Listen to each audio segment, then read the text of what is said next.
Today's episode of Tell Me Yours does include content regarding suicide and struggling with mental health. If you are sensitive to these topics being discussed at length, please skip today's episode. Piggybacking on that, if you or someone you know is currently struggling with suicidal thoughts, please reach out to the National Suicide Prevention Hotline at 800-273-8255. Again, that's 800-273-8255. Enjoy today's story.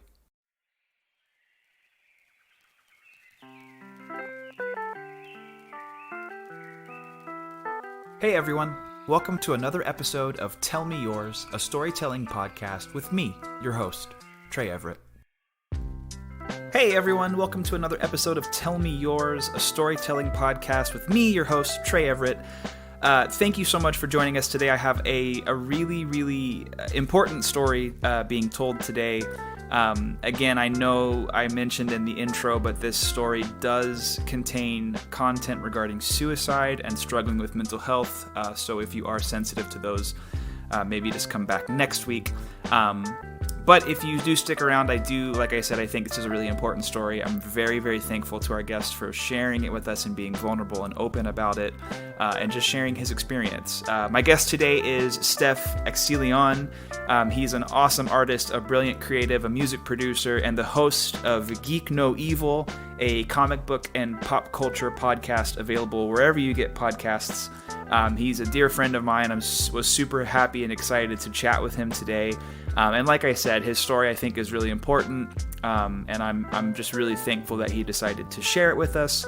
So please welcome Stephan Accilien. Yeah, what's good, bro? What's going on, man? I'm alive, dude. I was trying to find, I have this fucking microphone that I was using for my podcast, and we're in the process of moving and shit, so I can't find anything that I want or need. So. Oh, dude, you're good. You're good, man. You sound like an angel. Oh, man, I lost him. Yeah, my bad. Look, if you didn't want to talk to me, you could have just told me. That's probably a pretty good segue. You're gonna tell me a story, and oh yes. Yeah, I don't know what your story is, which is exciting for me. So whenever you're ready, feel free, get into it. Sure. So when I told you to tell you, I was saying essentially it would be the day that I realized the finality of life, that it's actually a definitive, your life ends at a point. And so for me, whenever I would think of suicides, I would think that it's the most selfish shit in the world. I would think oh, this person is a fucking coward. That's some bullshit. You're fucking up everyone's life around you, and you didn't really care about them when you went into this decision to go ahead and end it. So for me, I was always very insensitive to the concept of suicides. And obviously that changed when a friend of mine committed suicide. Because obviously I was super empathetic because it was something where I didn't even know that she was hurting. I didn't even know that was something that was in her mind or something that she felt she felt compelled to keep to herself. I think for licensing purposes, I probably can't talk about where it is that I work. So sure. Yeah, that's probably a safe bet. Yeah. So we'll say I work at a place where I fix things. And so this friend of mine, she, joined the team to also fix things. And part of her training would be where she would follow me and see kind of my process, and then ask questions, and I would respond. And then when she was ready, she would go ahead and do the job, and I would kind of watch and give my feedback as well. Hey, this is what you did great, this is what you can work on, etc. And from that, we got pretty close, right? I got to learn a little about her, and she got to learn a little bit about me, and we were cool. Obviously as coworkers, you chop it up and pretty much kind of stayed there. And then this new guy came into the business. They were new there. I kind of took to this person. Me and him got really cool. We got really close. We saw a lot of similarities in ourselves, and at the time, my wife was pregnant, and he had a daughter as well. And it's funny because I wasn't telling anybody yet, because it's obviously you got to wait the 12 weeks or so. You and your wife had just found out that she was pregnant. Precisely, yeah. Like Cool, cool. and so we were both like black dads essentially. So we got pretty cool. When he had invited us over to his place, with his kid and the mother of his child. And so yeah, it was a cool thing. Mm-hmm. Him and his the mother of his child seemingly weren't together, but they were co-parenting, and they were just that was just kind of their process. Mm-hmm. And then him and like my friend at work, they both started kind of seeing each other, and they started to get pretty serious. And from that, because he was now like him and I were closer, I would hang out with her as well by extension because me and him were hanging out, and we Because would they do were like kind of, they double. were, yeah, yeah, yeah. Exactly, they were an item. Like we would go on double dates. My wife and him and his girl. Like we would hang out and chill. She didn't live too far from work, so like there were some days where like him and her would be off, and like on my lunch break I would go to her apartment, and then like we would have like mimosas and just like chill, man. We would like eat during my lunch, and from what I got to know about her, she was like a funny person, right? Like her laugh was Mm. infectious. She was interested in music, in like art. And so yeah, I said we spent a lot of time together. I got to know enough about her for us to to be cool. Like when my daughter was born, her and her boyfriend, like they were the first people to meet her before even our parents, before any of our like closer friends. They came literally to the hospital before we left. Like they literally came to the hospital with like flowers and stuff to come meet my daughter. And so it was cool. Obviously I enjoyed her company. Fast forward, time's passed a little bit. Her and him, they kind of have some like problems, relationships that everybody does. Everybody has Yeah. arguments and stuff. And sometimes she would reach out to me for advice, right? And obviously this is my boy, so like I'm obviously gonna without necessarily taking his side, like I'm gonna try to like assume the best that like obviously he's not doing any fuckboy shit. Like he's just this is just miscommunication or something. Yeah, yeah, yeah. And so I would hit him like, the girl is saying such and such. Like, what's up? He's like, no, what did you say? It's like, I said this. He's like, oh, okay, I appreciate you. And this is like, cool. We would seemingly things would go to normal and they would be good.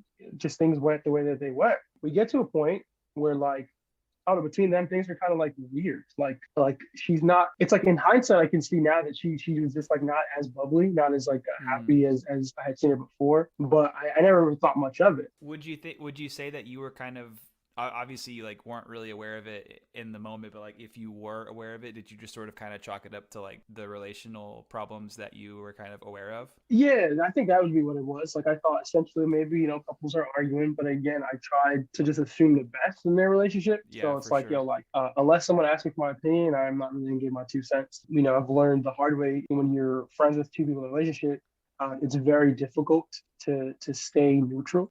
You almost always pick a side.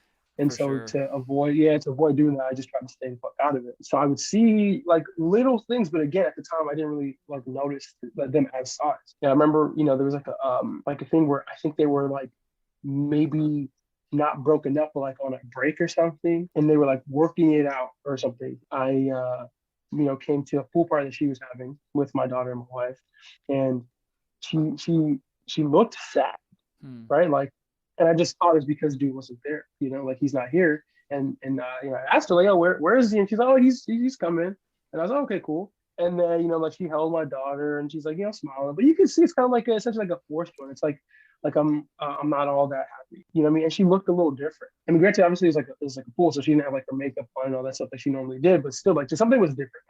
But again, I didn't really put anything, like I didn't really think much of it. There was a day where she came to work and she was like very determined, and she just kind of looked like it was concerning. This I definitely noticed was like something was like weird.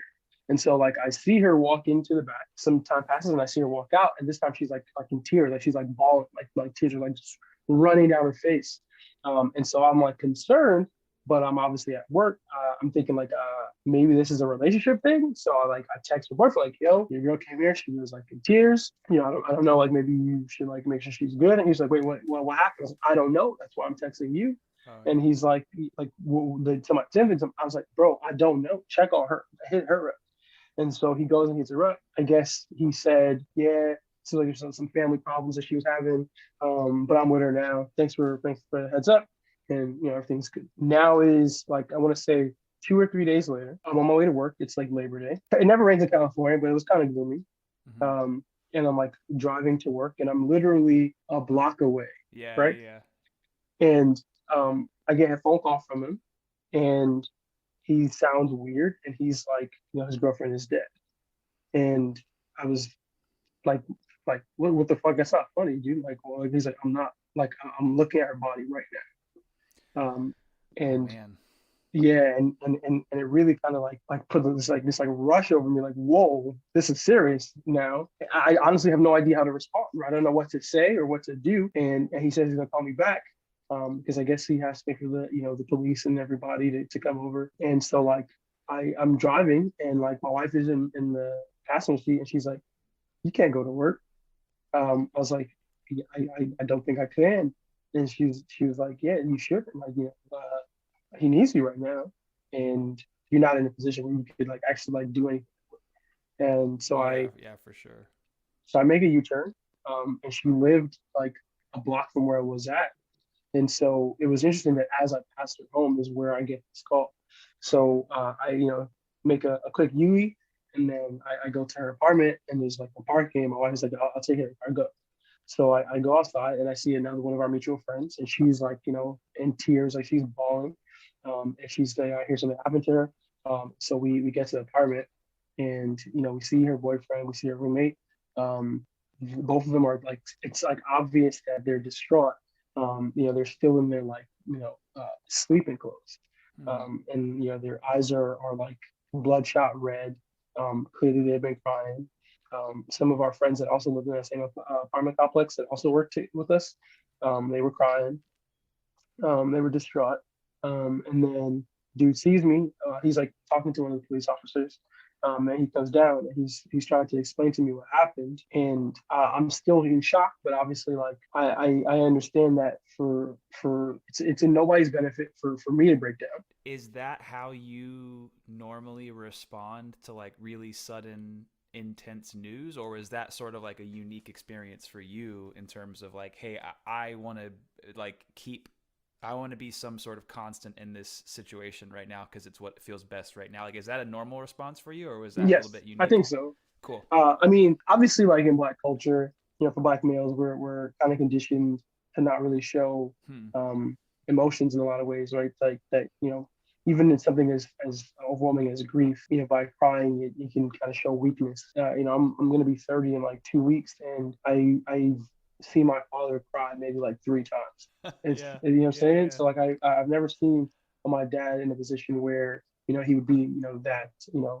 distraught about something where he would cry. And it's not to say he doesn't cry. I'm just Totally. pretty sure Yeah. that he's Totally. never done Totally. in front of me. Yeah. So yeah, I uh, absolutely get that. 100%. yeah. So with that, that's kind of like how I was brought up. And so he's like crying. He's trying to explain to me what happened, and essentially, they went out the night before. They had a good time. They came home. They went to sleep, and he thought they were good.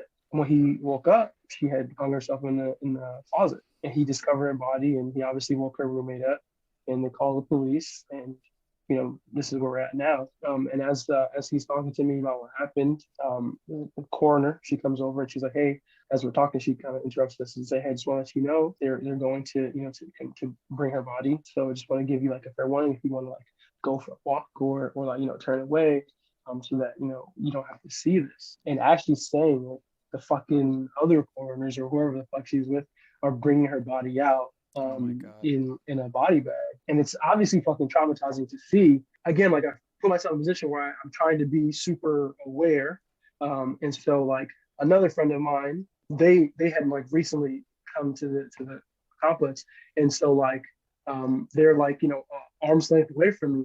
The body's coming down. I grab them to like hug me this way so they don't have to see this. And Yeah. then her boyfriend is there. I hug him with my other arm so he doesn't see this. And then everybody looks up. Like obviously I do my best, but everybody's able to look up and see her body as it's coming down in this body bag. Obviously we don't see her body. We see this black bag, Yeah. Oh my and, God. and two men carrying her down. We understand what this means. It's like, okay, she's actually dead. Everybody there is just like we're all like, we all break down because it's like, oh fuck, this is real. It was that at that moment where it's like, okay, this actually happened. And with that, it really kind of takes you back, because it's like, whoa, I've never really been this close to a suicide before. Yeah. And also, I don't have all the facts. I was nowhere near when any of this happened. And the last time I saw her, she was in tears. So is that a sign? Like, is that something where it's like, man, Yeah. maybe your inaction is to blame? Maybe you could have said or done something more than just give her boyfriend a heads up. Maybe you could have, ran after her to make sure she felt like, yo, you're someone that she can go to if there's something wrong. With that, a lot of us, are sitting there like in tears. They're taking her body to the morgue. We're all just sitting there. One of our managers at where we work basically, reaches out to her roommate and is like, hey, so we've arranged for like a counselor. If any of you are okay with it, to meet you here in like a safe space, like not nowhere like near like work. It's like somewhere in behind the scenes for all of you to be able to like let some of that grief like talk to somebody. It's not obviously you don't have to feel compelled to go. It's something It's that's just like a there. resource that's available to you. Exactly. Yeah. And so we're all like, you know what? Yeah, let's do it.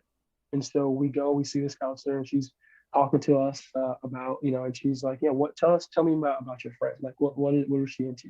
Hmm. And, we're all, telling little stories. And this is the first time in like a few hours where anybody is like, laughing or smiling and stuff, because we're thinking about, the kind and funny things. Yeah. And, I remember, kind of mentioning, like, man, like, one thing about her is, man, like her eyebrows were always creepy as fuck, man. Like her eyebrows were always crisp, and like, and it's something that I'll never forget. And everybody's like laughing because it's like, yeah, that's true. Like, yeah, her makeup Yeah. was always clean, Like spot um, on. spot on, Yeah.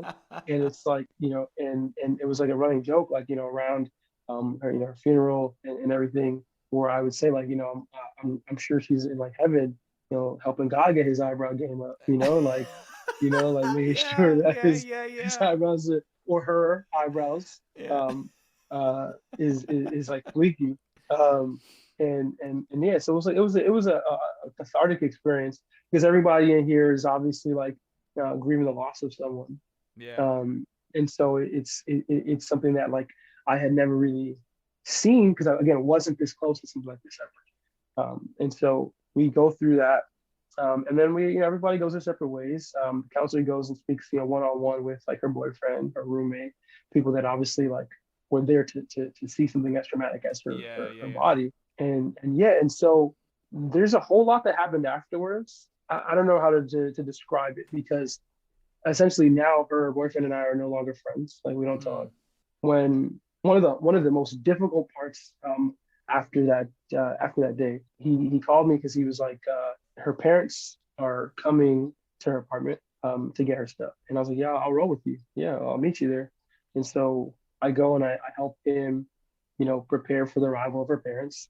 And I'm pretty sure that's got to be the worst, like, the longest drive of their lives. Like, because they Yeah. lived in like Northern California, so like Oh, 6 or 7 wow. hours Oh my driving God. with, yeah, their Spanish was their first language, and so for them they were more comfortable speaking Spanish.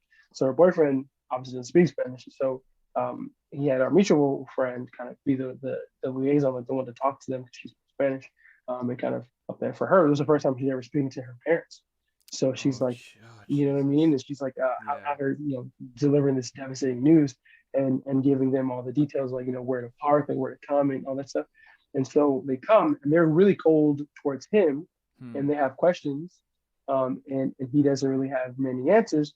And he chalks it up to like her having um, gone to a psychiatrist at like Kaiser or something like that, and then prescribed me some things that he thinks might have been the cause. Like, it might have made her like might have given her like suicidal tendencies or something, that she was going through that. And so I come to find out that like some of our him and our mutual friend, like they knew that she was feeling somewhat suicidal, or they knew that she was feeling somewhat depressed, and so they thought they had a handle on it, right? Hmm. The night that they went out was essentially like a thing, like, oh, let's go do something, right? Let's get you out of this, like like this funk, right? Let's go do something. And I guess they, between that day and a couple of days prior, between the day that I saw her cry and the day where she had passed, they had tried very hard to never leave her alone, right? To always Hmm. have someone like with her. And so she seemed to be doing like better, I guess is what they were saying. Like, so they Mm-hmm. took her out and she was like happy. She was having a good time. She had like called some of our friends to meet her where they were at. And they were like, no, we're somewhere else. Like, come here. Say, no, come over here. And when they're like, yeah, I mean, I guess we'll just hang out another time. She was like a little down about it. And they now know that's because it's like she had obviously made this decision. Like she knew that this would be the last time that she'd be out. And so she's a little Oh down because she's man. like, damn, I'm not going to be able to see you before. Yeah, she had come to terms with the decision. So one of the things that the counselor kind of made sure that we took home is that like there's nothing that you could have done, Hmm. right? Like once a decision is made, it's made, right? So you can feel all the things that you want to feel about it, but there's no empirical data that would say that you could have stopped Hmm. it. So let yourself off the hook. There's nothing you could do about it. And so at that point, it's something where it's like, yeah, at this moment, she knew what was going to happen, and she wanted to have, she wanted to hang out with her friends one last time. In that moment when the grief counselor sort of kind of makes a definitive statement like that, like you as someone who like also just experienced this like really traumatic loss, like how does hearing something like that, like how did that, like does that make sense, like how did you absorb that You sure? type of statement? I didn't. I thought she was full of Mm, shit. To be honest with you, yeah. so I was like, yeah. I mean, it's easy to say she was your friend, Mm, and you didn't see her cry and do nothing about it, So it's like, it's obviously the wound is still fresh, and so it's like, yeah. I mean, you're a professional, and this isn't your experience, but like, I don't know that I don't feel like I can let myself off the hook because yeah, I get she was that. such a kind and like seemingly bubbly person, and I felt like I let her down, right? And so you can tell me what you want to tell me, but to be completely honest with you, I just didn't buy it. Right? I just thought like, Yeah, okay, yeah, cool. yeah. No, I get Um, that. I get that. at least in the moment. For Over sure. this, the span of like a couple of days, a couple of weeks, start to really like, sit on it and kind of agree that all right, maybe this is true. Maybe there wasn't anything I could do about it. Um, and so her parents are in her apartment. We're basically packing up all her stuff. Very, very, very traumatic. Especially because when they break down is obviously where the rest of us break down. We all start crying because it's like, damn, we thought we were going through it, but like you actually brought her into this world, and you Yeah. didn't get to say goodbye. And there's like, yeah, so it was very, very dark. And so her parents blamed him. Right? They're like, you like essentially they didn't say it, Yeah. but from their actions, Oh, they kind of felt like he wasn't telling us the whole story. Like there was more to this than we knew.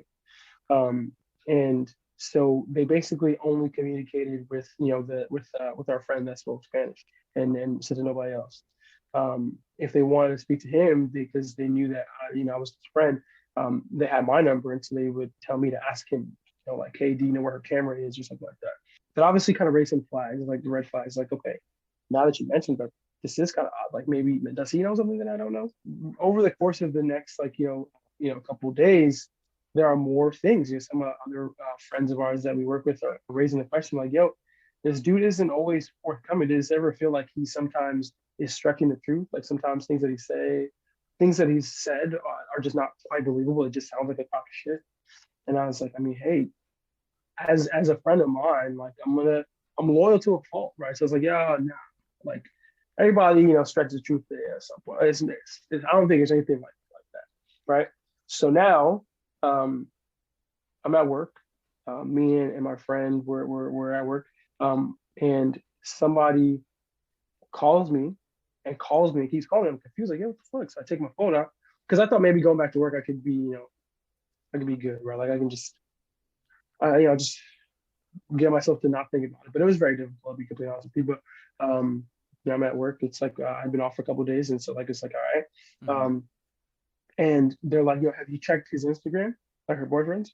And I'm like, "Nah, what happens?" And I go and all his pictures are gone, but in his story has like a picture of like a bottle, a bottle of like Jack, something like that, and like a knife. And the caption is, "I'll be with you soon." Um, Mm, and me and my friend that like are looking at this and we're freaking out because the two of us were very close with him. Like we hung out all the time. We had like these like wine nights and stuff that we would do. And so we're starting to think like, yo, holy shit, he's been to multiple of our places, but we don't really know definitively where he lives. Right. Like he's the place that I went with him and my wife was, where him and his baby's mother lived. But when he stopped, when he started to get serious with our friend that passed, he wasn't. My understanding was that he didn't live there anymore, right? So, and I hadn't been there since him and our friend started dating, so I don't even remember where that was. Yeah. But I do remember him saying something about living with his like godmother or something like that. And so I'm like, all right, maybe we got to find out like how to get there. And so we're going through a whole bunch of things, and then eventually somebody's able to find something that points in the direction that of a house that he may live in. And so like me and my friend, we jump in the car, we like speed to where that is, and when we get there, the woman answers the door, is confused, and she's freaking out, and she's like his like grandmother or something like that, and she's like, yeah, he doesn't live here, like he spends some nights here, but and we're so confused. And then his baby mother, she pulls up into the driveway, and she's like, yeah, I found him, he's in the emergency room. And we're like, what the fuck? And so we go there, and then a bunch of our friends meet us there, and he doesn't want to see his baby mother, he has to see me. And so they let me inside. I'm like, yo, like, what the fuck?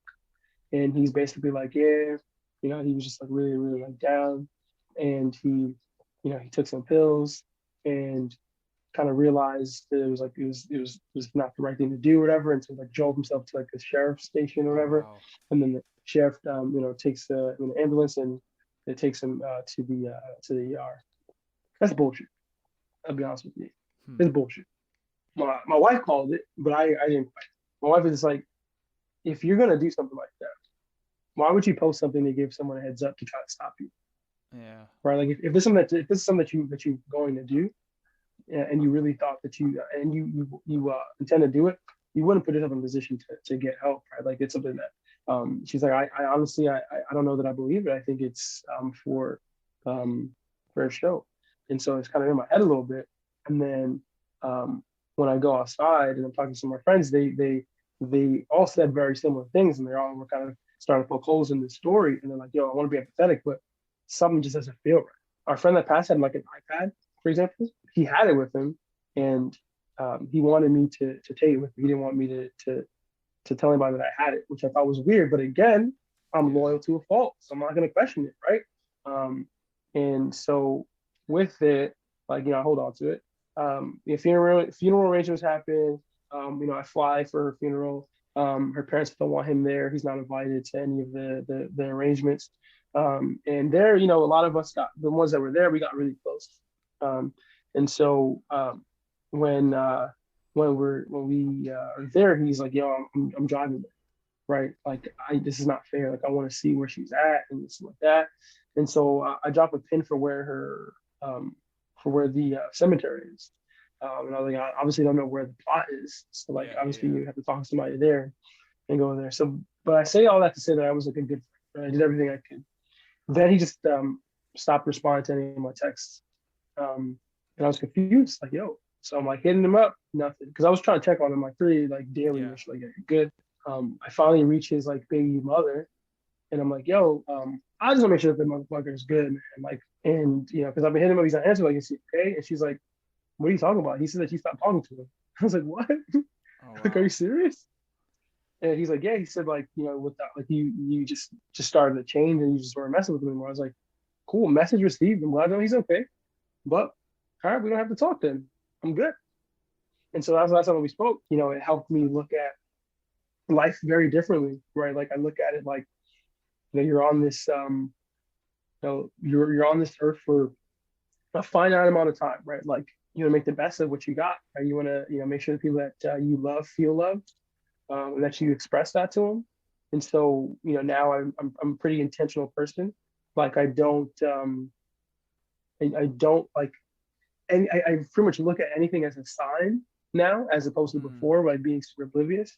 I look at some friendships that I have or have had, and I tried harder than I might have in the past.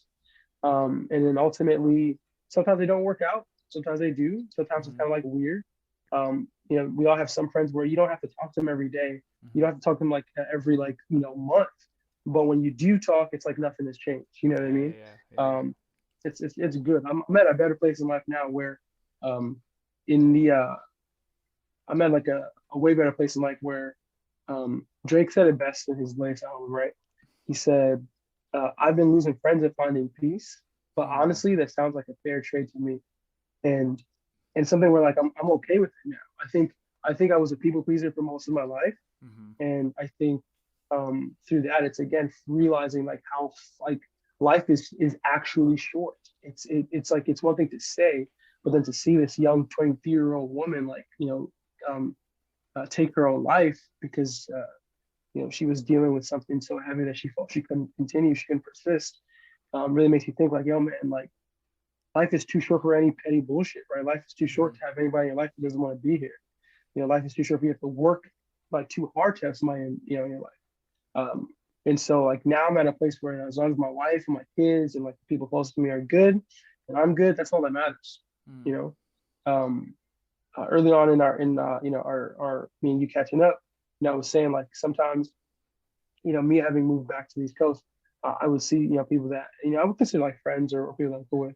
I would see them be in town and not really even say anything, and old me would have been like would taken that like to heart.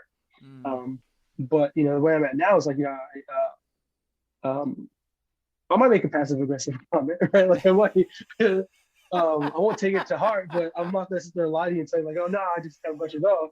Look, I'm I'll like a let you passive know aggressive. that I noticed. I, I noticed you were exactly, in New York and you didn't hit ex- me up. I don't exactly. care, but I I don't care noticed. about exactly. That's what you know what I mean. Like I there's love certain it. personality traits that I just can't get rid of. I All love it. right, I love it. and so I'm petty in some regard. So like So I'll good. say That's so it. good. I'll say it, and that'll be it. Whether we see each other or we don't, it's cool. But like now, I'm okay with that, right? Like Yeah, it's yeah, yeah. good, you know. And then you have like I have a couple of I had a couple of friends that we've shared that experience with our friend having passed, and like when they came to New York, like they actually reached out to me like months before, like yo, Mm-hmm. I'm coming to New York for this show, and we want to hang out. Just and then like a reminder like a couple weeks before, like hey, just Yeah, remember like we're coming out. I'm like oh shit, like I'm excited, right? Like part of me yeah, thought like yo, you were saying that, and then like maybe like it's not gonna happen, or maybe you forgot or whatever. But now like they were like on it, and so we hung out and had a great like time. I showed them like Brooklyn. It was an amazing time, and it's like obviously something as tragic as someone like dying can really bring people together because I got really close with this group mm-hmm. afterwards because we were all going through the same thing, the same emotion. Um, there were some people that were going through it as well that weren't as close to it, I guess I would say, Mm-hmm. and so they've kind of fizzled out in terms of like me talking to them. Um, but with this particular group, um, yeah, like I feel like we experienced like a shared trauma, and with it, yeah, it made it's like the cliche what doesn't kill you makes you stronger. Yeah, yeah, Um, yeah. is it rings true. Um, but I guess I don't know if there's a moral to the story, but I guess what I'll say that I've taken out of it and I've reinforced it a few times in telling the story is just literally like you can't take these moments for granted. My life Mm. really is too short for long division. Obviously, I don't look at suicide the same anymore. Mm-hmm. Um, it's like I do understand now that people are going through some things. While I can't tell anyone how to react to anything, um, I can say that like, yo, there's got to be someone that you can unload to, right? Mm. It doesn't have to be like a friend. It doesn't have to be a relative. It could be a professional. Sometimes it's actually not. It's actually best to be a professional because that person is essentially like trained, like they went to school to try to help you. Yeah, yeah, yeah. They understand maybe not specifically what you're going through, but they understand what other options you have, Mm. right? And they could talk you through that, and basically make you feel heard and make you feel seen. Someone loves you, so don't make a temporary, don't take uh, don't make a permanent decision over temporary feelings. Right? Yeah. Like don't sit there and like because of something how you're feeling right now, don't do something as final as any of us. Yeah, yeah, yeah. There's obviously like still a part of me that's still kind of harbors on the thoughts of like what if For this, sure. what if that. Yeah, for Um, sure. and like I said, I'm getting to a place where I can take that advice that like there's nothing you can do about what has happened. There's nothing you could have done. Whew, well, that was cathartic. I love it, dude. No, honestly, like, thank you. I mean, obviously, like, I know who you're talking about. I know the place you're talking about. I know the people you're talking about. I did not know that was what you were going to talk about today. And I probably won't include this, but like, I do appreciate you talking about it. Cause I think it's a conversation that's important to have. And I think it's something that so many people experience, unwillingly, obviously, like no one wants to experience that, but I think it's like it holds so much fucking value to actually talk about it and like normalize the conversation around this and say like, hey, like yeah, like you said, like talk to someone. Like you have to talk to someone. But yeah, man, I really appreciate your transparency and your honesty and your vulnerability. And I know for you particularly, that was like a really difficult thing to experience. We haven't talked about it, but I also have like a handful of personal experiences with that topic. And it fucking sucks, man. Like it sucks. And there's no explanation and there's no reason. And it's just something that now it's just something that happened, you know, like 10 years ago. It's something that happened 5 years ago. It's something that happened 2.5 years ago. Like it just exists now and it sucks. But yeah, no, I really like tremendously appreciate you choosing that topic to talk about. Cause I think it's, yeah, like I said, I think it's really important. And it's just great to connect with you too, man. Yeah, man, for real. Same here, man. That being said, I know we chatted a little bit about it beforehand, but your podcast, Dope Nerds. Yes. Cool. We have like a few episodes out, and since now we're on the same coast, it'll be the first time ever that we've actually recorded in the same place. Like every time that we did an episode, cool, dude. It was just like this, where we would record from 2 separate coasts. So it'd be cool. And obviously, like now, there's so many things that we can talk about. So much has happened since our last episode, and now we have like a lot of mutual friends that would be very interested in like being part of the discussion. So stay tuned. It's coming up. 100%. Nice. But I gotta go do my dad thing. I love it, man. Yeah, thank you so much. You've been like, even just with your time, you've been super generous. I appreciate it. For sure. All right, I'll talk to you later, bud. See ya. Later. Peace. Thank you so much for listening to today's episode of Tell Me Yours, a storytelling podcast with me, your host, Trey Everett. Thank you so much to Steph for sharing his story and his experience. Again, if you or someone you know is struggling with suicidal thoughts, please reach out to the National Suicide Prevention Hotline at 800-273-8255. You can follow Steph on Instagram at GeekNoEvil, spelled exactly how it sounds. And be sure to check out his podcast, Geek No Evil, anywhere you can get podcasts. If you want to follow us on social media at Twitter and Instagram, we are at Tell Me Yours Pod. Also, if you want to subscribe to our Patreon, where you'll get exclusive access to unreleased content, additional portions of the episodes, additional stories, and a fun new mini episode series that I'm going to be starting up soon that I'm really excited about, and it will be a lot of fun. That's just patreon.com/tellmeyours. You can subscribe to our Patreon there. Thank you again so much for listening. Please don't forget to like and subscribe. Share us with your friends if you like these stories. And until next week, be kind to each other, and we'll talk soon.